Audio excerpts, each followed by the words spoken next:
Cyber अपराधियों से निपटने के लिए पहली बार 1000 कमांडो की टुकड़ी की ट्रेनिंग शुरू हो गई है। ये कमांडो 6 महीने प्रतिष्ठित संस्थानों में साइबर अपराध की दुनिया की बारीकियों को समझकर उससे निपटेंगे। इस उन्नत ट्रेनिंग के लिए देश भर से 2000 से अधिक पुलिस अधिकारियों ने आवेदन दिए थे।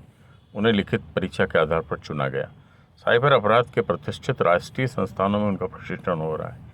इनमें गांधीनगर की नेशनल डिफेंस यूनिवर्सिटी, दिल्ली की नेशनल फॉरेंसिक साइंस यूनिवर्सिटी और आईआईटी मद्रास भी शामिल है। ट्रेनिंग के बाद इनका अलग से कैडर होगा।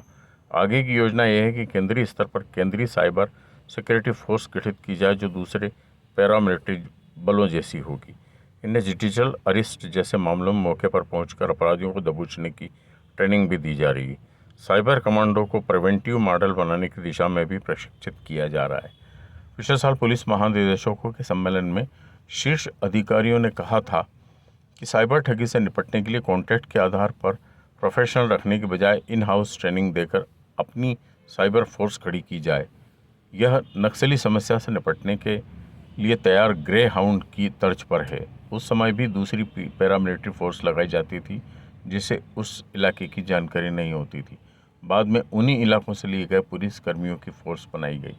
साइबर ट्रेनिंग से जुड़े विशेषज्ञ ने भास्कर को बताया कि पूरे प्रशिक्षण के दौरान सैद्धांतिक आधार पर प्रैक्टिकल ट्रेनिंग पर जोर दिया गया है।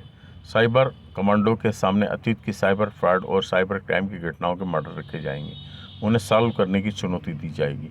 अंतर्राष्ट्रीय स्तर पर प्रचलित साइबर ट्रेनिंग के मॉडलों से भी कमांडो को परिचित कराया जाएगा।